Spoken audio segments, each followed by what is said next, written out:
I want my children to be independent, and I don't want them to be independent. Mothers instinctively would like to keep their children. They're so cute when they're little. Oh, too bad that they're growing and they're getting up and living. So, but at the same time, okay, well, they have to, leave and one day. So this tension, we found that everywhere, with differences from one culture to another, but always the same tension, which is a very reptilian tension. So going back into this notion of the three brains, there is a structure for the cortex, there is a structure for the limbic, and there is a structure for the reptilian. And then there is the structure coming from the culture. I mean, the culture is very key here. It is very, if I compare just the structure between American and French, when you have a meeting in France, the first thing they do is to criticize. They have to criticize. Why? Because if they don't criticize you, that they don't love you. That's the show of attention. So I criticize you. And then am I going to do something positive, right?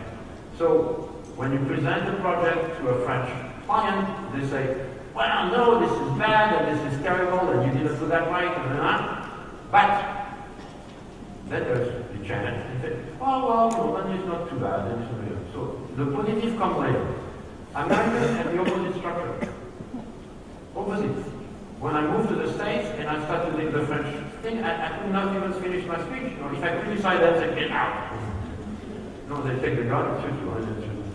So you have to start with the positive. So whatever the people have done in America is, oh, this is great, this is fantastic, this is really good, but. And now you can present the negative. You see? So again, structure almost reverse kind of structure. So what again is interesting is that we need to develop an awareness of the different cultures. Awareness of the different cultures.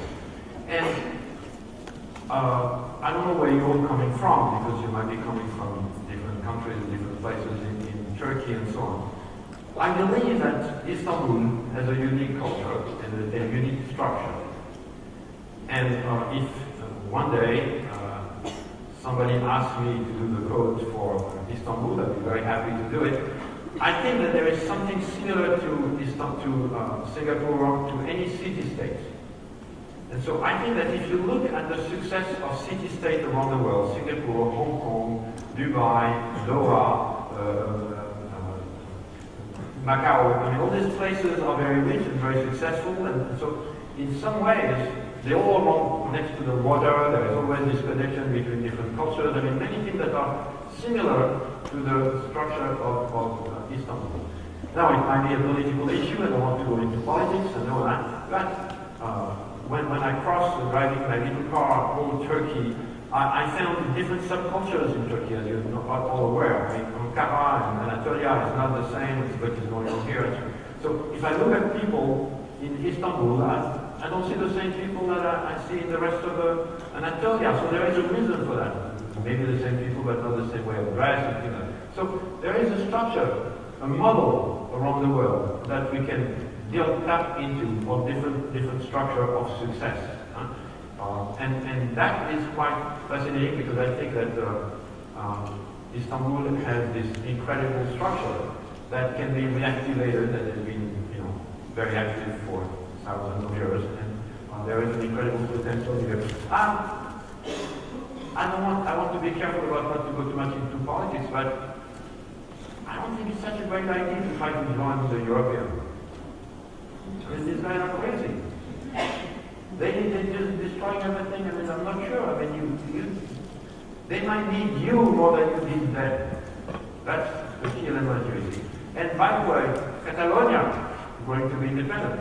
The Scots, they're going to be independent. So, hey, you want to join, and then that fight to be independent, just ridiculous. So we have to be very careful over here. There is a structure there that has its value in itself, and that might be needed by others more than them. So I want to conclude in giving you one direction, which is watch the space in between. Watch the space in between in everything that you do. You and your children, you and your husband or your wife, you and your boss, you and your work, you and your culture. What is the space in between? And the tension between these different dimensions there. That's where the dynamic, that's where life is within this tension. Sometimes people tell me, one day I hope I'm not going to have tensions in my life anymore. And I say, yes, when you're going to be dead. Life is tension, and we have to enjoy these tensions. And so my advice is watch the structure, watch the space in between, and enjoy the tension, and if you don't have any tension, create something. Thank you.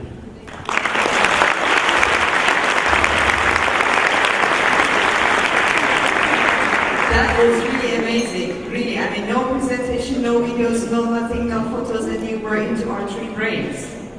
Thank you, really. That was really amazing, and I sort of feel like I found the secret of life about man and women. I wish I had known this before. Yes, some ladies told me I should have bought my husband. Yeah, exactly. It's like a therapy for marriages, you know, the couples therapy. Thank you so much, Monsieur Rapaille. Now we are ready to get some questions from the room, like 2 or 3 I can get. 5-6 dakika içinde 2-3 soru alabilirim. Hızlı ilerlememizi rica ediyorum sizi zamanla bırakabilmek için. Onun için salona hemen dönüyorum. Monsieur Rapaille'a sorularınız vardır diye tahmin ediyorum. Gerçekten everyone is like, you know, magic. Herkes güvenmiş gibi anlıyorum ama yok bir soru salonda. Ben bir sorayım bir soru. Şöyle ışıklardan kaçarak yine bakayım efendim. Evet, hanımefendi hemen buraya mikrofonumuzu getirelim. The first question is from the lady. Yes, please. Merhabalar. Türkiye'ye dair kültür keşifleri yapma şansı oldu mu? Hiç buna dair örnekler verebilirim. Thank you so much. The man was asking, did you have any chance to search for any cultural codes in Turkey? Any examples? Yes. Yes, would you share them with us? Yes, of course. You know, I think I went, I visited Turkey for the first time in 1966, and I've been coming back several times. I've seen some centers, of course. I've seen things that didn't send much.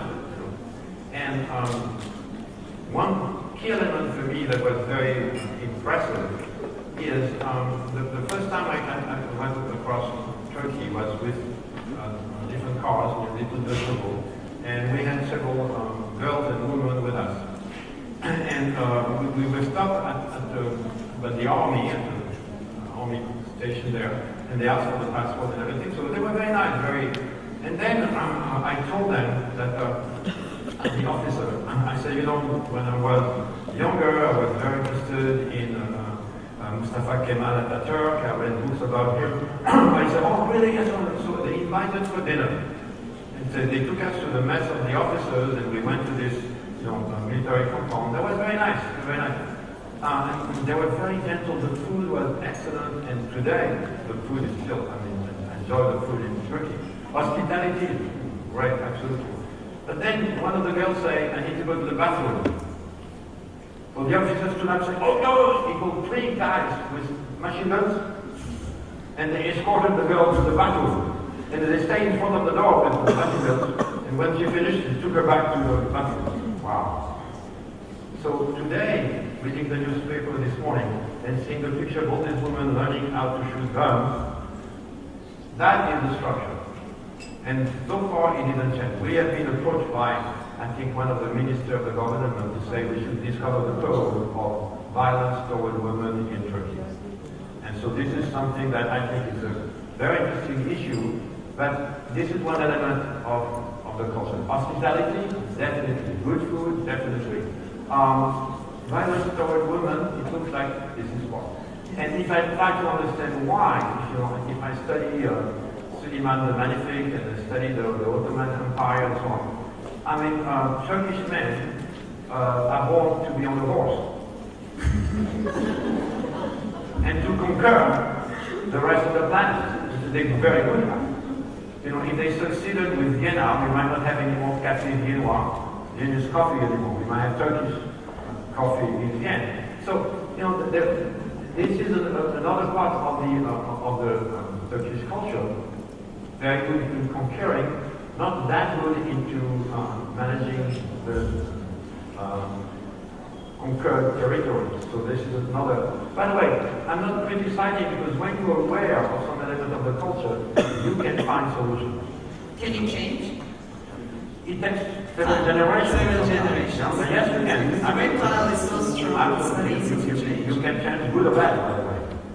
Good or bad. I mean, you can change. Into the good or into the bad? But I do a lot of work in Germany. By the way, I was teasing them recently because I really like Turkish Airlines. And I say to Lufthansa, I say, you should learn from the Turks. They say, what? Yes, you should learn from the Turkish Airlines. It's better service than Lufthansa. But if you look at the German, we all know about the story of the German history and so on.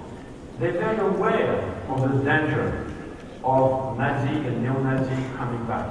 So they're very vigilant, because they're aware. Because they're aware, yeah. So it doesn't matter what are your positive tendency or negative tendency. If you're aware, you might be able to control and balance. Okay, that's a great example. And Süleyman the Magnificent, always traveling on his horse. We have a huge polemic and an issue going on in Turkey on that topic. I told my friends will tell you what's going on about that. Okay, salondan bir soru daha alabilirim. Hemen şöyle bize bakıyorum. Ondan sonra çünkü Monsieur Rapaille, evet, hanımefendiye hemen gelelim. Yani arkanızdan sağdan mikrofonunuz. Buyurun lütfen. And the lady. Thank you. You said that Istanbul has the potential to become like the other city-states, just like Singapore, but you didn't want to go into politics too much and you didn't give any details. Can you explain what are the similarities in terms of potential, between the nations that live in Singapore and our nation, to be honest? Okay, yeah, of course, yeah. Sorry, I had. No problem. She was asking you, commenting on Istanbul having a great potential becoming a cityscape. Yeah. And the similarity between Singapore and Istanbul in terms of comparing their two potential. Yeah, I can take 2 or 3 examples. I could speak for many hours on that subject because I'm very passionate about it. But I think there is a notion of transition between cultures. So geographically, Istanbul has been a fantastic place for centuries. So this is okay. Second, there is different structures. Singapore was British, and then occupied by the Japanese. Okay. Istanbul, you start with Byzance, and then Constantinople, and then Istanbul, and what it makes you the next day. We're just reinventing yourself all the time. And then there is, and I know I may not be politically correct with some of you here, but I think Istanbul and Singapore, they both set a great man. I mean, Lee Kuan Yew was a fantastic leader for Singapore. I believe that, Mustafa Kemal Atatürk was one of the fantastic leaders that Turkey has ever had. So I know that there is now controversy about tensions and things that we want to change. Okay, that's your problem, that's your policy. But I think that, again, it's a key element. There is like a founding father, there is like a figure, that is key, that people can refer to. You agree or disagree, but you can refer to. And then the other dimension that is key for me here is a certain tolerance. Tolerance? Sorry. Sure, tolerance. I have a friend in Singapore, and he is from India, but when I ask him where he's from, he says, I'm from Singapore, I was born here. Oh, but he's dressed like an Indian, his wife is like an Indian, he has a Ganesha in his shop, the god for the business. So, in many ways, you can be what you want in Singapore. And I think that because of this multitude of differences of culture in Istanbul, Istanbul is made for this connection between these different cultures, the link. Continents. And just my last word is space in between. Space in between. Istanbul is a magnificent city in between. In between the east and the west, and the north and the south, and the Russian. I don't know if you know that, maybe all of you know that very well, but when the Russians were looking for religion, one day the Tsar in Russia said, who are we? We don't have a religion. We need a religion. So he sent some emissaries around the world, and some of them arrived in Istanbul, and they went to St. Sophia. That's it. That's how they become Orthodox. I mean, they say at the time,